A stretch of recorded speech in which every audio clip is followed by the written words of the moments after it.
नमस्कार, मेरे चैनल में आपका स्वागत है। आज मैं आपको अक्षय नवमी के बारे में तिथि के बारे में बताऊंगी और इस दिन एक जो आंवले वृक्ष की पूजा होती है उसकी सरल विधि मैं आपको बताऊंगी।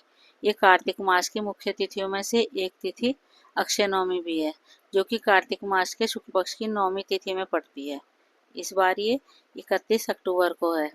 तो हम इस दिन सूर्योदय से लेकर 10:30 बजे के बीच आंवले के वृक्ष की पूजा करेंगे। इस तिथि को आंवले का पूजन करने से हमें ब्रह्मा विष्णु महेश तीनों ही देवताओं की पूजा हो जाती है। तो इसको हम किस तरह से पूजा करेंगे ये आज मैं आपको आंवले के वृक्ष की पूजा करके बता रही हूँ। सबसे पहले हम थाली तैयार करेंगे और उसमें हम ले जाकर आंवले के नीचे, आपको कहीं भी आंवले का वृक्ष मिले, आपके घर में हो, मंदिर या फिर किसी बगीचे में हो, आप जाकर उसको सफाई करेंगे आंवले के वृक्ष के नीचे। फिर सबसे पहले हम दीप को प्रज्वलित करेंगे और आंवले के नीचे जड़ में हम उसको थोड़ा सा आसन देंगे, पुष्प और चावल रखकर दीपक को आसन देंगे और यहाँ सबसे पहले हम दीपक को स्थापित करेंगे। आप कोई भी पूजा करते हैं तो सबसे पहले हम दीपक को स्थापित करते हैं, क्योंकि ये साक्षी है हमारी पूजा का, अग्निदेव है ये। तो हमने इसको स्थापित कर दिया और अब देखिए हम गंगा जल मिश्रित जल से भगवान को सींचेंगे इसके जड़ को, और फिर हम इस पे दोबारा से देंगे शुद्ध दूध। हम दूध की धार चढ़ाएंगे और बोलते जाएंगे मत ओम धत्राय नमः, और फिर पुनः हम शुद्ध जल की धारा छोड़ेंगे और फिर इसको हम अपनी आँखों पर लगाएंगे। इसके बाद हम वृक्ष के अंदर मौली भी बांध सकते हैं आप, नहीं तो आप कोई सूती वस्त्र या कोई भी आप चुन्नी वस्त्र अंगोछा कोई भी आप इसको समर्पित कर सकते हैं पेड़ को, क्योंकि हम इसमें भगवान का वास है आज। अब इस पर हम चंदन और रोली से टीका करेंगे इसकी जड़ में, और इसको हम अपने माथे पर भी धारण करेंगे। फिर इसके ऊपर हम पुष्प भी समर्पित करेंगे। पुष्प कोई भी पुष्प जो आपके पास हो वो आप समर्पित करेंगे। इसके बाद हम जड़ में आंवले को का जो हमारे आंवला फल है उसको समर्पित करेंगे। फिर ऋतु फल जो भी आपके पास हो उसे चढ़ाएंगे। फिर दीप दिखाएंगे हम और धूप दिखाएंगे, और इसके बाद हम हाथ धोएंगे और फिर हलवा लेकर हम, हलवा हो आप पूरी किसी भी भोजन का, भगवान को भोग लगाएंगे।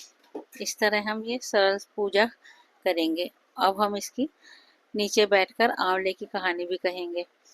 एक राजा था जो कि डेली ही 1.25 मन सोने का रोज दान किया करता था। अब जब उसको डेली का था, जब तक दान नहीं करता था तब तक वो अन्न जल कुछ ग्रहण नहीं करता था। उसके बेटे बहू को बहुत चिंता हुई। उसने कहा अगर पिताजी इसी तरह रोज इतने सोने का दान करेंगे तो हम तो बिल्कुल खाली हो जाएंगे। एक दिन बेटे बहू ने कहा कि पिताजी आप ये दान मत किया कीजिए, क्योंकि सारा खजाना खाली हो जाएगा।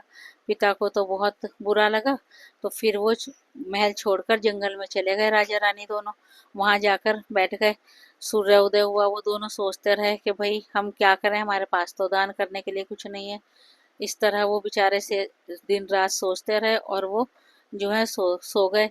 इस तरह उन्हें 7 दिन हो गए बिना कुछ खाए पिए। तो फिर भगवान ने सोचा कि ये तो मेरे भक्त ऐसे भूखे रह जाएंगे। तब उन्होंने, जब वो सो रहे थे रात में, भगवान ने आकर उसकी पहले से भी ज़्यादा अच्छी नगर बसाया और उसमें बहुत सारे आंवले के पेड़ लगा दिए। जब राजा सुबह रानी उठे तो उन्होंने देखा कि ये तो भाई बहुत सुंदर हमारी नगरी है। राजा ने कहा चलो रानी हम आज से फिर से दान शुरू करते हैं। उन्होंने फिर से उसके आंवले के फलों को दान करना शुरू कर दिया और वो फिर सारी प्रजा खुश हो गई। वहाँ पर उनका बहुत अच्छा नगर बस गया था। उधर बेटे बहू ने, क्योंकि आंवले का उन्होंने अपमान किया था, तो वो भिखारी हो गए। उनके राजा ने, दूसरे राजा ने सारा धन छीन लिया। फिर वो अन्न को भी मोहताज हो गए। वो उसी नगर में पहुंच गए जहाँ उनके माँ बाप रहते थे, और जाकर वो काम मांगने लगे। वहाँ पर उन्हें काम मिल गया, दोनों काम करने लगे। बहू एक दिन रानी का जो है कमर मल रही थी, तो उसने देखा कि उसके कंधे पर तो मस्सा है। तो उसने याद आया कि मेरी सासू के कंधे पर भी ये काला मस्सा था। तब उसके आंसू रोने लगी, तो आंसू उसके कमर पर टपके। तो रानी ने मुड़कर देखा, भाई क्यों रो रही हो? देखा तो ये तो मेरी बहू है। उसने पहचान लिया। उसने कहा तुम्हारा ये हाल कैसा? उसने कहा माँ जी हमने आपको घर से निकाला था, इसी का ये फल हम भोग रहे हैं। उन्होंने दोनों बहू बेटों को अपने पास रख लिया और फिर चारों मिलकर दान करने लगे। इस तरह उनका भी खुशहाल जिंदगी हो गई। जैसे राजा रानी ने उनका दान किया और भगवान ने उन पर प्रसन्न हुए, ऐसे सब पर प्रसन्न होना। बोलो विष्णु भगवान की जय। दक्षिणा समर्पित करें और फिर आरती गाएं। इसके बाद में हम 28 या 108 आप इसकी वृक्ष की परिक्रमा करें, इससे आपको पूर्ण फल मिलेगा। धन्यवाद।